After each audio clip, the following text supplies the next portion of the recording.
ក្រែងអូនចូលចិនសើចរេចពេលនាងធ្វើមុខស្រពោពេញមួយយប់ហើយអូនគេងលងលក់ភ្លឹងបាត់ភ្នែកមិននិយាយ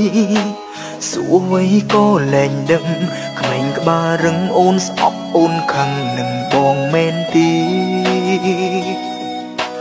បងគឺជាគ្រូពេទ្យមាននាទីព្យាបាលជំងឺតែមិនចង់ឃើញសង្សារបងជឿបែបនេះទេអូនត្រូវតែរឹងមាំដើម្បីបងណាស្នេហ៍កុំធ្វើឲ្យបងភ័យបានទេបងអងបងគឺអូនគ្មានសិទ្ធិធ្វើជាអ្នកជំងឺបងទេគឺអូនគ្មានសិទ្ធិទុកបងចោលបែបនេះបានទេចូលរៀបការបងត្រៀមរួចហើយឃើញអត់ស្អាតទេបើកភ្នែកឡើងលឺបងហៅទៅកុំទៅចោលបង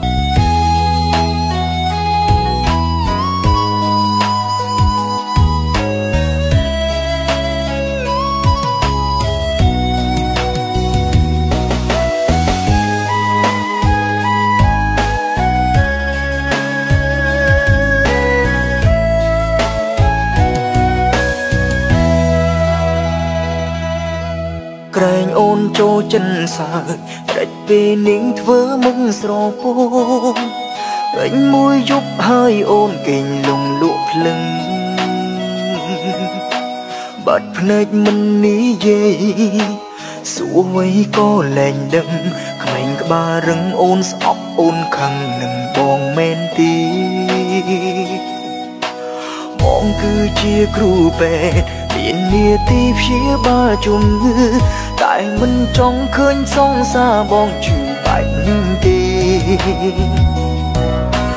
អូនត្រូវតែរឹងមាំដើម្បីបងណាស្នេហ៍កុំធ្វើឲ្យបងភ័យបានទេបងអងបងគឺអូនគ្មានសិទ្ធិធ្វើជាអ្នកជំងឺបងទេគឺអូនគ្មានសិទ្ធិទុកបងចោលបែបនេះបានទេចូលរៀបការបងត្រៀមរួចហើយឃើញអត់ស្អាតទេបើកភ្នែកឡើងលឺបងហៅទៅកុំទៅចោលបង